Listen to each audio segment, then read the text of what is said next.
su actuar cotidiano, entonces vamos a comenzar a elaborar este cuestionario o esta entrevista.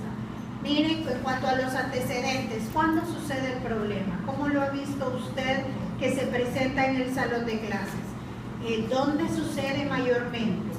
Entonces a ella le va a decir la maestra, no, fíjese que conmigo no, el niño se porta bien, yo le doy las 4 materias básicas y en ninguna tengo problemas con él o con ella, pero ya cuando va al centro de cómputo, allá sí se porta mal, o allá sí ya refieren que hay un problema de confrontación, o con el de arte, no le gusta la música, entonces ahí se nos da la dificultad. Ahí tenemos que averiguar ya realmente qué es lo que está pasando y en dónde sucede. ¿Quién está presente? No está la maestra titular, usualmente suele estar otra persona, pero si es déficit de atención, va a estar la maestra que sea y va a mostrar dificultades en el comportamiento. ¿Qué actividades pueden preceder? No, fíjese que es que él comienza bien, pero de repente cuando le comienzo a dar las indicaciones, ahí es que ya después no trabaja. Entonces habría que ver cómo le dan las indicaciones. Si le están dando muchas indicaciones de manera simultánea, se pierde. Y entonces si se pierde, mejor ya no hace nada más que perder el tiempo y entonces se levanta, platica, se mueve. ¿Ya? No hay, la maestra no espera que haya feedback ahí, sino que da la indicación y se va con el siguiente. El niño no atendió la indicación que le estaban dando a él, entonces, como no la entendió, ignoro todo aquello y ahora le hago caso cuando le dé la indicación al siguiente. Y entonces el niño medio supo que iba a ser él, pero de ahí pone atención al siguiente y no es. Pone atención al siguiente y tampoco va a ser. Entonces se va a equivocar en su tarea. Y allá se nos va la ruta emocional aprendida, que también corresponde al área cognitiva. Así es que aquí no nos metamos mucho en la ruta emocional aprendida, pero ahí es el problema en cuanto a que con determinada maestra o con todas las maestras se pierde la indicación.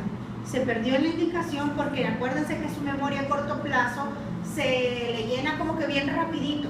Y si no se le llenó, pues tampoco ya se le olvidó todo. Así es que, ojo, en qué momentos, con qué maestra, con qué eventos, qué dicen o qué hacen o dicen otras personas inmediatamente después de la conducta. ¿Ya?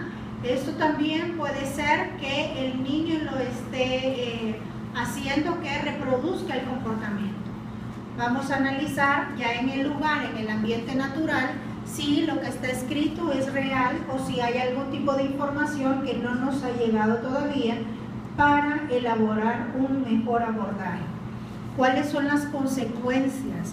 ¿Qué pasa después que el niño ha cometido la conducta inapropiada? ¿Qué hacen las otras personas también después de que se ha realizado el comportamiento? Y qué obtiene el niño o qué evita después de esa conducta.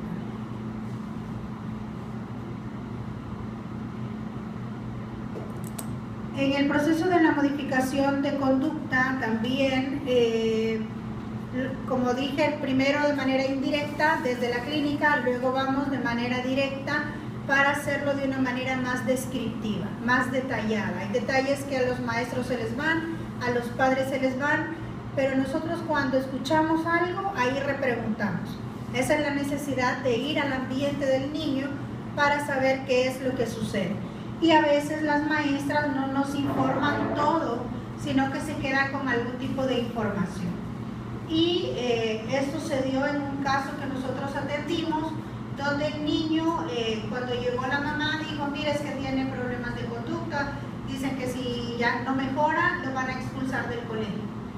Entonces pedimos información de los maestros y dicen, sí, es que la verdad que el niño no presta atención, el niño tenía una mejor grafía, pero que de repente comenzó a retroceder, ya no se le entiende lo que escribe, el niño no se queda quieto, eso sucede en todas las materias, toda la información venía, claro, pero había, todo aquello era vago. Cuando pedimos la cita en dirección, nos la dieron. Al llegar y entrevistar a la maestra y a la directora, ya ahí nos informaron que el niño tenía comportamiento sexual manifiesto. ya el niño se bajaba el pantalón en frente de los compañeros, tenía poses sexuales, entonces ya no era un déficit de atención simplemente, ahí había ya una agresión sexual, pero esa no se conoció hasta que se fue al lugar. Cuando ya se va a valorar el ambiente, entonces puede ser que los maestros o los cuidadores o quien sea nos dé más información de la que nosotros a veces pedimos en el registro. Ojo entonces, ¿es necesario ir a las escuelas? Sí. ¿Es necesario entrevistar a la maestra? Sí.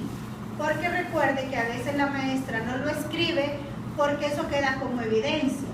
Y lo que no le consta y lo ha puesto en un documento, eso puede ser usado en su contra legalmente.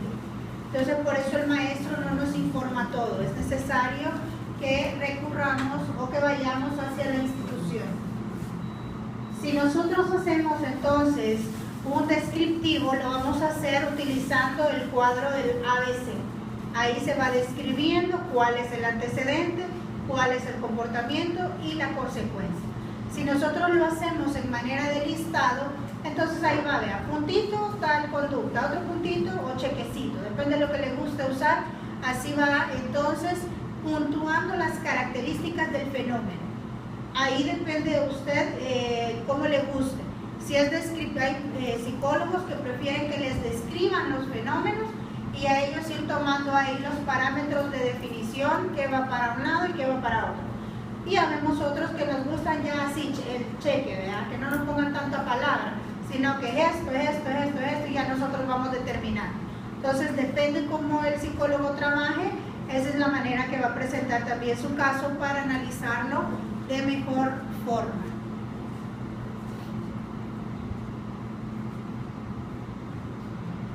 Bien, ese es entonces el documento que nosotros tendríamos que tener a la mano para podérselo enviar a la maestra nos envía la información o para que nosotros mismos hagamos nuestro análisis del ABC.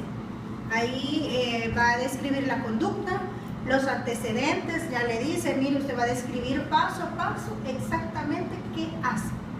Nosotros tenemos un gran problema. Cuando escribimos conducta, a veces escribimos también lo que pensamos de esa conducta.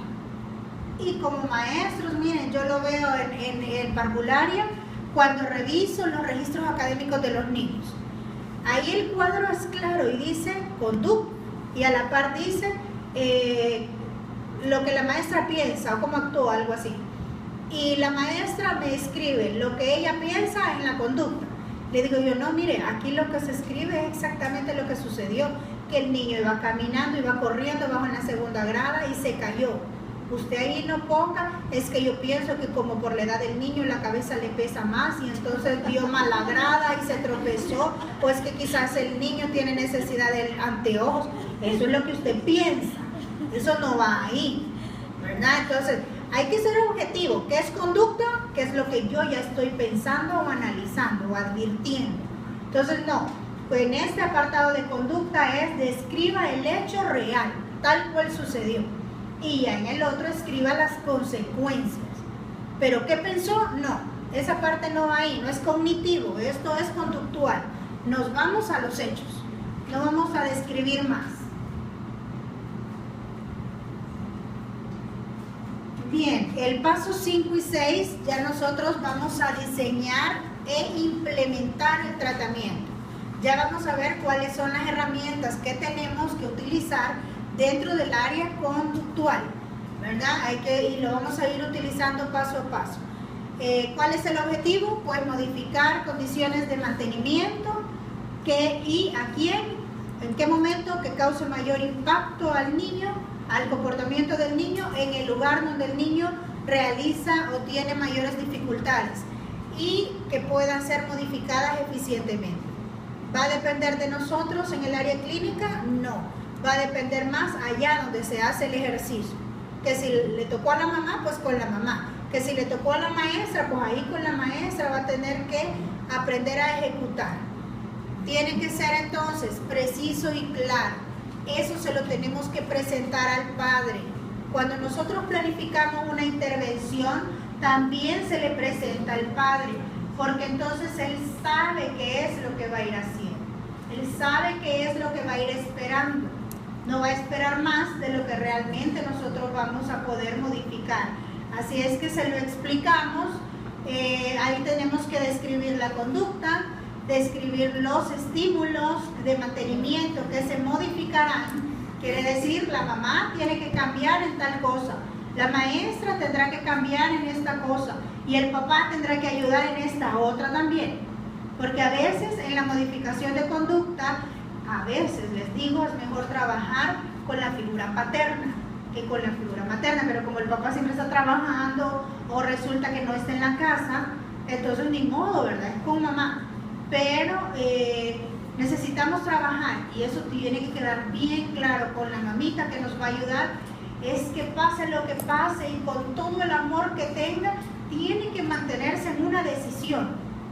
Y es que empieza a hablar más de la cuenta, tiene que morderse la lengua, ¿verdad? No va al terminar, va a decir, hacelo pues, o comételo, o anda. Entonces no estamos modificando, ahí no nos está ayudando. Tiene que ser fuerte y valiente para no ceder ante la tentación del amor, fíjense, no es otra cosa más que ama. Tenemos que describir ahí cuál es el procedimiento y el tiempo estimado. No ofrezca lo que no vamos a poder dar. El primer mes es para conseguir toda la información y hacer el procedimiento. El siguiente mes, que ya esté en procedimiento el niño con esa modificación, dice la teoría conductual que lejos de mejorar va a retroceder.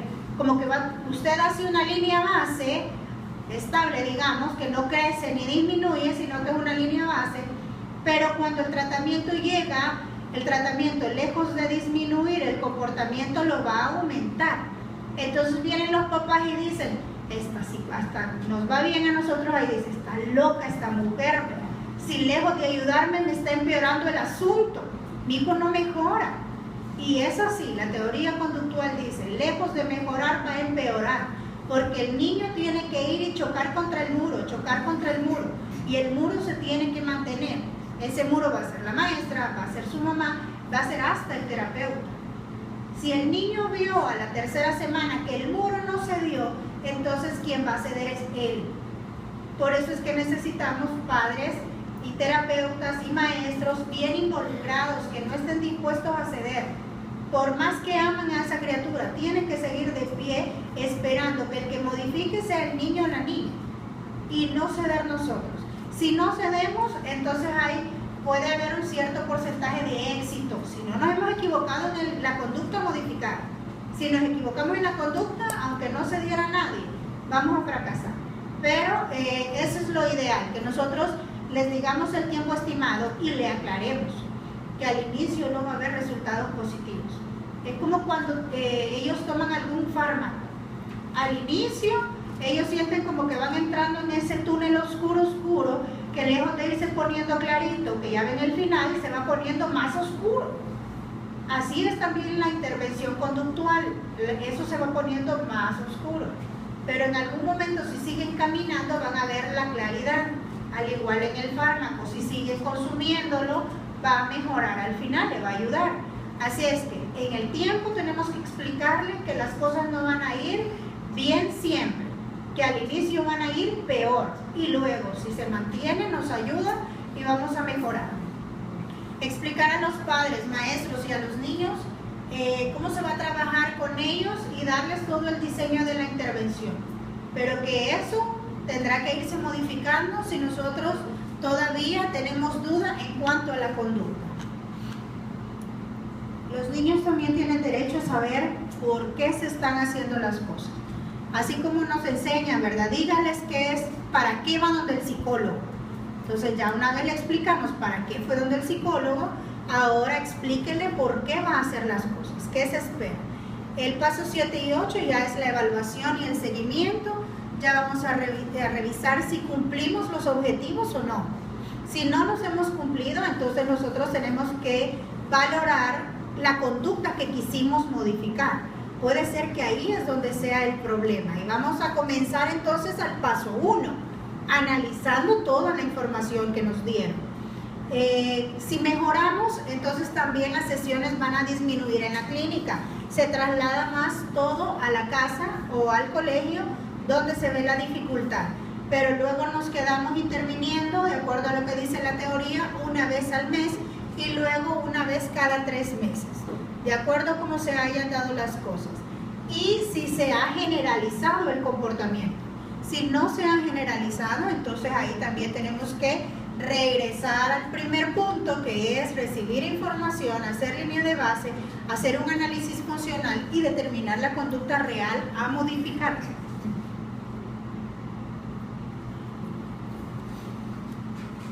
Bien, ya la mayoría de nosotros está bien relacionado con lo que son los refuerzos, ¿verdad? Que es lo que nos está entonces haciendo que un comportamiento regrese. Si nosotros queremos que ese va bien con el niño, queremos acelerarlo, entonces vamos a reforzar. Una vez reforzada, ese es un comportamiento operante. Ya lo estimulamos tanto que llegó a implantarse y se generalizó. Ya el niño puede tener relaciones sociales, no solamente en el ambiente educativo, sino que también cuando el niño es llevado a una piñata ya no se pelea con los demás, porque solo él quiere pegarle a la piñata, ¿sí? O el comportamiento también de no hacer la fila, no esperar su turno, o el comportamiento de hacer el berrinche porque no logró agarrar los dulces, o actuar de una manera impulsiva, se aventó encima de todos los niños para ver si agarraba los dulces y salió pateando a los demás que le quedaron abajo. Esos son los comportamientos que nosotros vamos a ir reforzando, ya sea para instalarlos o también para disminuirlos, ¿verdad? Con el refuerzo. Ya sabemos, refuerzo positivo, refuerzo negativo y el final de todo, que no deberíamos de llegar, pero es el castigo. Refuerzo positivo, tenemos un montón, ¿verdad? Que les damos a veces dulces, que les damos una galleta, que les damos un sticker, que les damos un botón. Positivo, todo lo bueno que el niño le vamos sumando, le vamos dando. En el refuerzo negativo, usualmente creemos que reforzar lo negativo es cuando nosotros les prestamos atención cuando hacen un berrinche. Eso no es un refuerzo negativo, ¿verdad? Ese es un comportamiento indebido que hace la mamá, pero el refuerzo negativo se lo gana el niño con el comportamiento que no debe. No estamos hablando de la reacción de los demás, estamos hablando del propio niño, de la conducta que queremos modificar. En la primera lámina, aquí nosotros vemos a un maestro que está ayudándole a la niña para que ella pueda tener un comportamiento más social entre sus compañeros. Entonces, refuerzo negativo, ahí podría ser que la niña entonces al final, que todos los niños se hayan ido, que ella sea la encargada de recoger todos esos juguetes. Un refuerzo negativo, hacer algo que a ella no le gusta hacer. En la casa, ¿qué podría hacer? Mire, todos hemos de tener un patio y por ahí han de caer hojas, ¿sí? Entonces como no hiciste, hoy no te portaste bien en el colegio, no seguiste las indicaciones de la maestra, entonces ahora nos vas a ayudar a recoger las hojitas del patio, ¿sí? Un refuerzo negativo, hacen algo que no les gusta hacer. No es un castigo, es un refuerzo porque le estoy dando. En el castigo quito, soy más fuerte. Aquí no, le estoy poniendo actividades para que las realicen. Allá también, en la siguiente lámina, vemos que el niño le cuesta socializar, ¿verdad? Este niño como que no sabe perder. Entonces, genera ambientes difíciles. Si los niños están bien y están jugando, entonces un refuerzo negativo para él podría ser acercarlo a la actividad que no le gusta hacer, que es jugar y perder. Entonces sentarlo y que lo haga. Cada vez que lo exponemos, entonces el niño va a lograr tolerar la parte que no le gusta, que es perder. Ahí es donde nosotros hacemos los refuerzos negativos. Le estamos dando algo que no le gusta. Luego vamos a ver, podrían asociarlo ustedes con economía de fichas, pero ya esa es otra técnica que nosotros utilizamos. Bien, refuerzos entonces. Estos deben de ser administrados inmediatamente el comportamiento aparece. La conducta apareció, ahí nosotros hacemos el refuerzo. Por contingencia, si nosotros estamos planificando cómo se lo vamos a dar. cada contingencia. Y tener operaciones establecidas, condiciones que aumentan o disminuyen el comportamiento.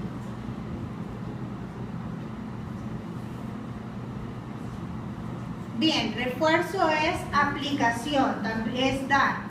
Ahí el refuerzo positivo que puede ser un sticker, ya lo había dicho, puede ser un premio que él se lleve al final de la mañana, si así lo planificamos, o como lo dije con contingencia, apareció, lo estimulo, aparece, vuelvo a estimular. Eso le sirve como es un agente externo. Recordemos que en la modificación comenzamos con lo que es movimiento y necesidades de los niños. Por ejemplo, con lo que es la comida y con evitarles movimientos a ellos. En educación especial, ¿a qué nos enseñan con respecto al autismo, que es muy fuerte, y con niños con déficit de atención? Antes enseñaban eso, ahora ya no, porque lo constituyeron como violación a los derechos de los niños. El privarles de movimiento, si es con déficit de atención y que se mueve mucho, entonces yo lo tengo en un pupitre y yo soy como que soy araña, no lo dejo moverse, hace eso y da indicación hasta que lo logre. Igual es con los niños con el diagnóstico de autismo, ¿no? Evito el movimiento y entonces comienzo a hacer que el niño haga la actividad que yo pido. Ahí estoy haciendo una aversión para el niño, pero estoy estimulando el comportamiento que quiero que aparezca. También se da alimento, ¿verdad? Entonces ahí dicen, no, como que son animalitos, ¿verdad? Pero igual, los métodos de aprendizaje surgieron con estos programas conductuales.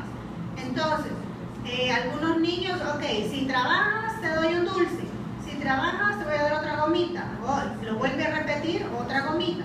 Entonces estamos ayudando al niño con comida para que repita el acto. Esas son las básicas con las que se trabaja.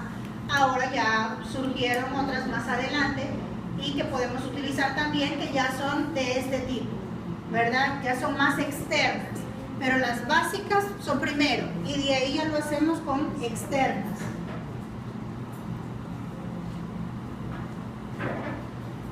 Bien, en cuanto a los programas de refuerzo son así, el ratio fijo. Entonces yo voy a determinar el número específico de veces. Por decir algo, como yo ya partí de mi línea base, entonces ya sé cuándo, a qué horas y cuánto dura el fenómeno o la conducta a modificar. Entonces yo ya planifico el estímulo en base a esa información que a mí me dieron. En qué momento, en qué lugar y quién va a hacer el refuerzo para el número determinado de veces que lo van a hacer. Y luego está el ratio variable. Cada qué sí se va a hacer y cada no. El intervalo fijo son los intervalos de tiempo. También para hacer la línea base mandamos un instrumento que registre los tiempos de acción. También está el fijo y está el variable. Si es un tiempo fijo, entonces vamos a decir, no, es que cada 20 minutos que aparece la conducta, cada 20 minutos vamos a hacer el refuerzo. Y si no, vamos a reforzar una vez a los 20 minutos, otra vez, como sabemos que va a aparecer en 20 minutos el comportamiento, reforzamos un poquito antes y decimos, a los 18 minutos vamos a hacer el refuerzo. Y de ahí lo vamos a reforzar a los 20 otra vez, que es en el momento que aparece, para que vaya relacionando el estímulo con la respuesta. ¿Ya? Entonces ahí es donde vamos modificando tiempo específico a la contingencia.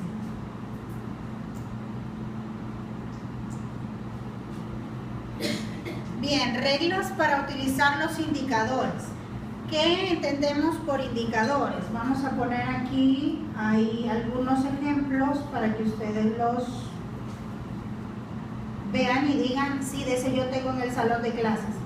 Bien, esos son indicadores. Esos son indicadores visuales que nosotros podamos tener en el salón de clases para que ellos vayan chequeando su propio comportamiento.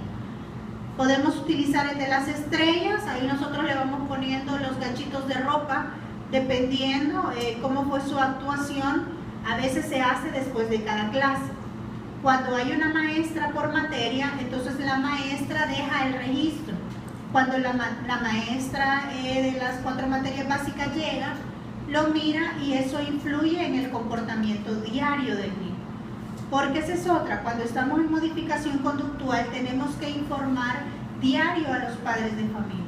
Y esa información semanal se la van a llevar a la psicóloga o el psicólogo para que vea si estamos avanzando o todavía no en el proceso que se ha planificado. Podemos utilizar el de las estrellas, utilizar el semáforo, también esto va en su material que le van a enviar a su correo y ya lo vamos a ver. Aquí también las estrellitas la maestra lo pone, o a veces hacemos que sea el propio niño que se ubique dentro del semáforo. ¿Cómo estuvo su comportamiento en esa clase? Hay niños muy honestos que lo ponen en el rojo y dicen yo me porté mal en esta clase. Y lo dejan su estrellita en el nivel rojo. Otros niños que dicen no, anduvimos más o menos. Entonces va al amarillo. Y los que estuvieron bien se ubican en el verde. Pero ya hay una autoevaluación, ya hay un autorregistro, hay conciencia en el niño de cómo se está comportando en el salón de clases. Otros lo hacemos con carritos. Hacemos una autopista y cada niño es un auto.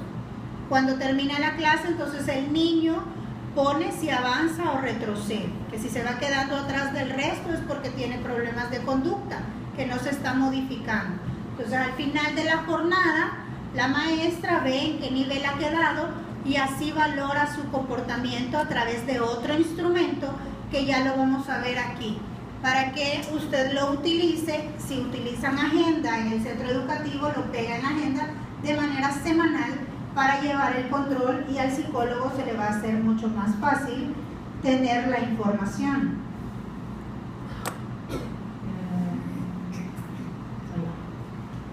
Bien, entonces ya vimos que son los indicadores visuales que deberíamos de tener con los niños, y esto deberá estar entonces puesto en el salón de clases o en la casa donde vayamos a hacer la actividad de modificación de conducta.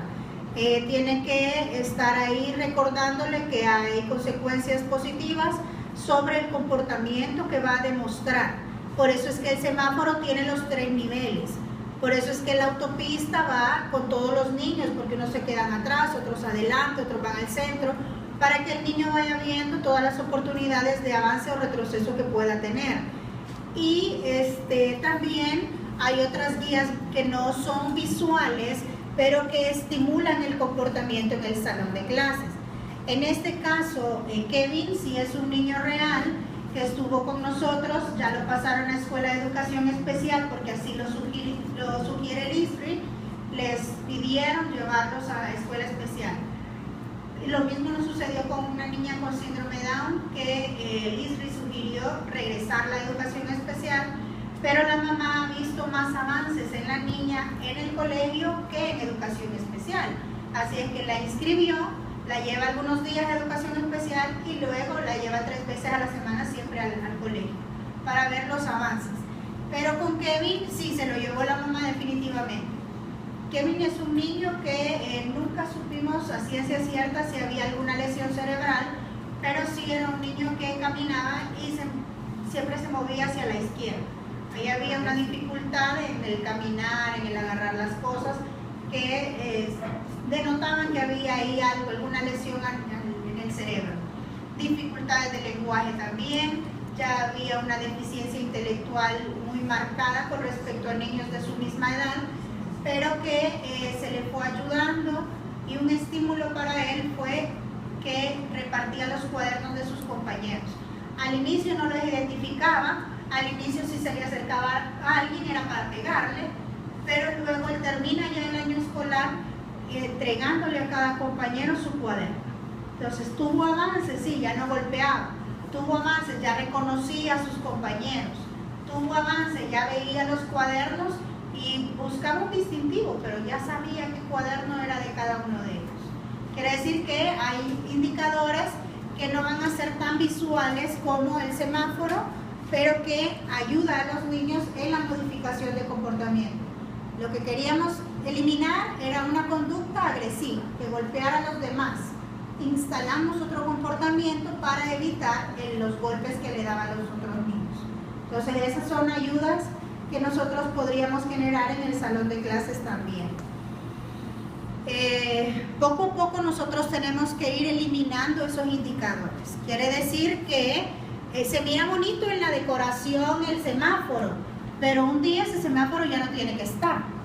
Se mira bonita la autopista, pero quiere decir que la autopista un día lo vamos a quitar, porque nosotros estamos viendo el locus de control externo, pero tiene que llegar a ser interno. El locus de control tiene que lograrlo el niño. El niño con déficit de atención, entonces le vamos a trabajar 3 áreas. Una es la organización del espacio. En casa y en el colegio le organizamos. Él sabe qué va a hacer, cómo lo va a hacer y en qué momento lo va a hacer. En el colegio es más fácil porque hay un timbre o una campana. En la casa no está eso. Entonces los papás tienen que estar más pendientes. Se ha sugerido a algunos padres incluso que pongan alarmas en los teléfonos celulares y eso va haciendo los cambios. Entonces el niño identifica que al sonido ya hay un cambio. Hay un cambio para que juegue, un cambio para que duerma, un cambio para que haga tareas y un cambio que ya va a llegar la mamá y va a jugar con ellos o con papá. Entonces hay que generar entonces primero los estímulos externos para llegarlos al input interno y locus de control interno, perdón. Ya le organizamos el espacio, entonces vamos a ponerle ayudas visuales externas hasta que todo vaya quedando ya dentro de su cerebro. Pero en organización vamos primero a ubicarlos en el espacio, a ubicarlos, a organizarlos en lo que ellos van a hacer. Y luego también podemos ir jugando con el retraso de los indicadores. A veces lo pongo, a veces no lo pongo, hoy pongo un estilo, mañana voy a usar otro. ¿Es trabajo adicional para el maestro? Muchas veces sí, pero si una vez lo hizo un año, ya vaya guardando para que ese le va a servir para el otro año. Me dijeron en San Salvador, mire, pero y es que el niño entonces se va a ir acostumbrando. O de tanto pasar en el semáforo, en la luz roja, su autoestima se va a deteriorar. Y es que los compañeros también se van a burlar. Entonces, usemos también otros indicadores que se vayan mezclando durante el año. No podemos por eso utilizar el mismo todo el año. Otros utilizan también lo que es un árbol y le ponen las manzanas. Ya en la mañana las manzanas amanecen en el árbol y luego si van disminuyendo el comportamiento apropiado, se caen. ¿Ya? Y van bajando hasta que llegaron al piso. Los que llegaron al piso porque de verdad se portaron muy mal en la mañana o en la jornada que están escolarizados. Pero siempre es de ayudarle a ellos a visualizar su comportamiento en el salón de clases. El control de estímulos, la transferencia es que realmente se vaya desvaneciendo los estímulos hacia el niño, ¿verdad? Ya no hay estímulos ambientales, se les van quitando, se desvanecen para que el niño ya tenga un locus de control interno. Y igual en las guías o las ayudas que podamos poner en cuadernos, en pupitre, porque también se vale, no se hace de una manera general, sino que en el pupitre se puede instalar para los niños con quienes queramos corregir algún tipo de comportamiento. Ahí tenemos otros, lo que les decía, lo de las manzanas, ahí hasta el final, el primero, perdón, ahí tenemos las manzanas que son los que tienen dificultades de comportamiento, los que están en el piso al final de la jornada. El semáforo, aquí tenemos los ganchitos, ¿verdad? De diferentes colores, de acuerdo a cómo el niño se ha evaluado, y pues es otra forma de poder trabajar el semáforo en el salón de clase. Puede ser usado así como ayuda visual para toda la mañana, pero también por materia. Ya lo decía, cuando el maestro si el problema se da en la de música, entonces donde esté el maestro de música debería de tener cuando va a llegar el estudiante que presenta dificultades de comportamiento. Si es en el de computación, entonces es el profesor de computación que debe de manejar eso. Y él informarle a la maestra titular si el niño logró ponerse en el semáforo en un nivel verde o amarillo. Pero ahí va la contingencia. ¿Qué va a pasar si después de esta materia, que al niño le cuesta portarse bien, lo logró? O pasó a un nivel amarillo, tal vez no verde, pero sí se mantuvo en un amarillo ya durante toda la semana, después de pasar solo en rojo. El maestro debe de recompensar eso. No es que no te voy a recompensar hasta que estés en verde. Y viene el maestro o el padre y le dice, yo te voy a recompensar y te voy a dar tal cosa si lo logras a verde de una semana para otra. Entonces le está poniendo al niño un trabajo que no lo va a poder dar. Por eso es que pequeños cambios se estimulan y ese pequeño cambio se trabaja dialogando con el niño que lo hizo perfecto, muy bien, pero que nos vamos a poner una nueva meta para la siguiente semana. Que si en una semana estuvimos 3 días en el amarillo y 2 en el rojo, la siguiente semana tenemos que estar 4 días en amarillo y 1 día nada más en el rojo. ¿Qué quiere decir? Usted le está flexibilizando el pensamiento, está diciendo no siempre vas a poder, pero yo te apoyo y creo en ti.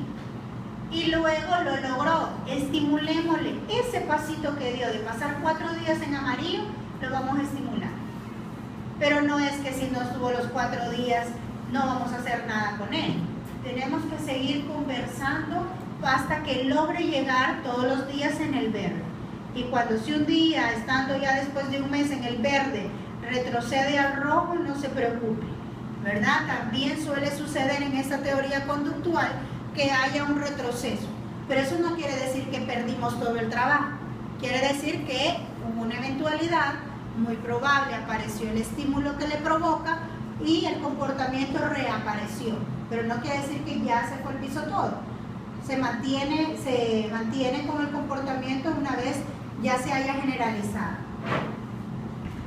Este es el documentito que nosotros podemos usar para ponerlo en un cuaderno con el que nos comuniquemos con el padre de familia y le sirve muchísimo al psicólogo para también seguir con su estadística. Fíjese, ese es un control conductual semanal. Si después de que ya pasamos la semana, esto va de diario, como estamos evaluando una materia o estamos evaluando toda la jornada.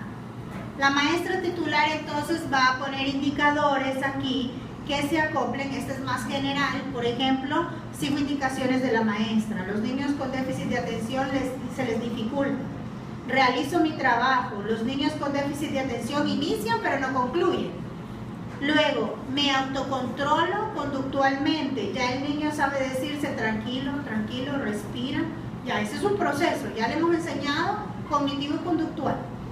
Luego su pupitre y sus cuadernos están ordenados. Usualmente el niño con déficit de atención, el pupitre está de lo más desordenado y el cuaderno está sucio y restregado por el piso. ¿Ya? Entonces también lo valoramos y si concluye su trabajo. Una cosa es realizar trabajo y otra es concluir. Esto entonces lo valoramos. Si el niño o la niña está comenzando un proceso de modificación, la puntuación que aparece aquí, nosotros debemos de hacerla más fluida, por decir algo. Aquí nosotros trabajamos de 1 a 5. Entonces, 1 necesita como que trabajo por ahí, necesita mejorar, tuvo un desempeño pobre, regular, bueno y muy bueno. Pero en algunos lo hacemos nada más con 3 números, ¿ya? Pobre, un bueno y un muy bueno, no más. Quiere decir que aquí el día lunes la maestra puede puntuar, sigue las indicaciones, tal vez en un 3, y entonces puntúa aquí 3. ¿El niño realizó su trabajo? Sí. En el transcurso de la mañana, pues la mayor parte sí lo trabajó, entonces voy y valoro con el 5. Cada uno de los indicadores tiene que tener 5 puntos. Al final del día se ganó 25.